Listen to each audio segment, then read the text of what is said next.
Hey guys, so today you and I are going to talk about imposter syndrome. So let's get into it. So the question in question was, Frederick, I think that I can't be a software developer anymore. I am suffering from severe depression and imposter syndrome. I graduated a while back and I got fired from my first job after college due to low performance. And I have a fear that the same thing will happen again. What should I do? Well, let's get the first and obvious things out of the way. First and foremost, if you are suffering from depression, uh, I'm not sure if that is because of other factors in your life apart from the the way that things have been going in your career. That is definitely a factor. I don't think that there is ever a way to really just say that there's one thing that is responsible for this emotional state of a human. There's usually different factors, and they all have different levels of impact. And sure, this might be one of the main things that you are facing, and maybe fixing this specific problem is going to help a lot with your depression. But I think that you should give it uh, a, you should take it a little bit more seriously than that, and talk to somebody. The it's usually I found the best medicine to almost any turmoil, internal turmoil, is always to talk to somebody. It doesn't even have to be someone who is professionally trained. If you can't afford that, start by talking to someone who is willing, a good listener. Find yourself a good listener that you trust enough to actually unload a little bit on, and see what happens. See what falls out. I think that that is the first and foremost thing you should do. As for you getting fired from your first job due to low performance, that is something that will happen. It is something that happens to a lot of people. It's well, it technically it happened to me as well. At my first job, my performance wasn't good enough. It didn't really matter because I had already found and I had already decided and already moved on to another job, so I already had something else in the pipeline and was moving along. But I did realize they actually told me later on that they were going to let me go due to this exact thing. And I can tell you how the whole thing played out for me, and hopefully you will relate to that situation, and maybe you might get a bit of energy to try to get yourself the next job. Because the thing that was going on for me was that I was in a very small company where the we didn't even know if we had enough money to survive the year. And I was fresh out of college. I had never done professional work in my entire life. I was way out of my depth. And I was working in an environment where they basically needed me to produce at a senior level, or at the very least at a fairly experienced mid-level, and I just couldn't cut it. The stakeholders were very inexperienced themselves. They didn't really know how to run the company, and the pressure was on. So what they really needed was someone who could just churn out code and produce a lot of value, and that was just me. That wasn't me at that point in my career.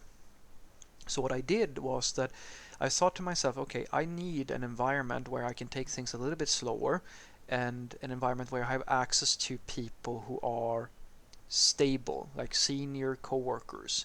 And so I went on a few minor interviews before I was called up by a fairly big company, and I passed their interview. And I can only tell you that moving from this tiny little startup to this gigantic corporation and getting the coworkers that I had was the best thing that has ever happened to me, ever.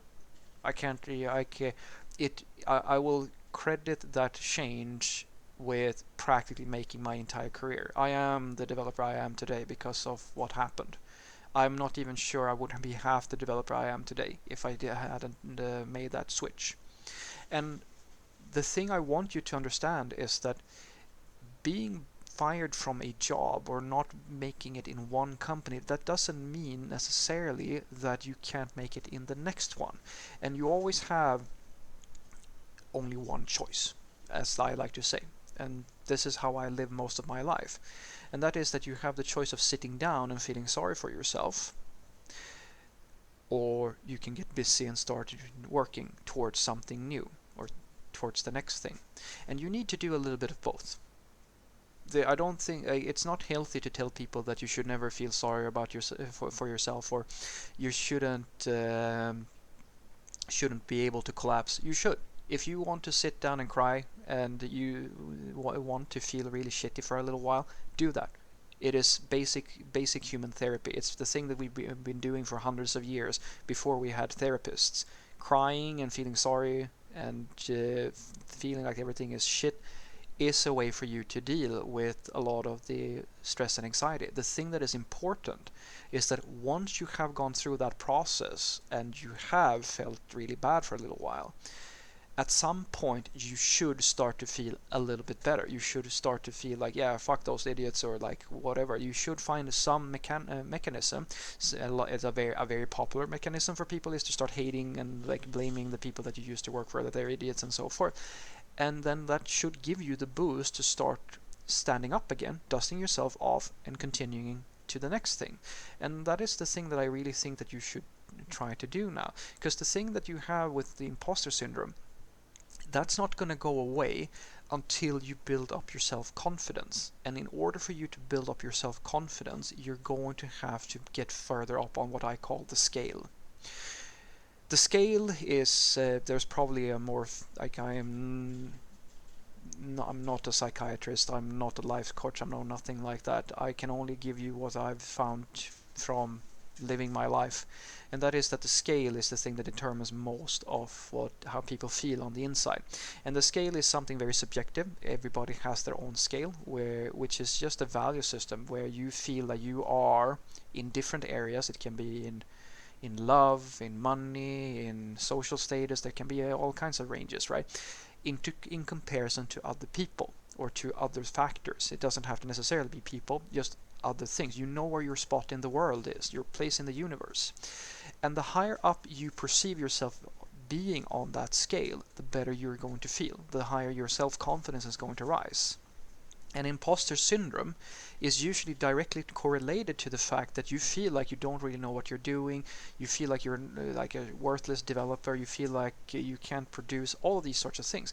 And the only way for you to fight that is to get yourself into an environment where you get confident enough that you can continue learning and continue growing. And at some point, if you continue and you work hard enough, you will get to a point where you can pretty much produce. And there's so much more to self-confidence and how to feel secure on the inside. It's not just tied into work. The thing is, like, guys, even if you are the best programmer in the world, and I have people that I work with that are that good. They are people who used to work for the big FAANG companies and the most prestigious companies in the world. They are still very insecure.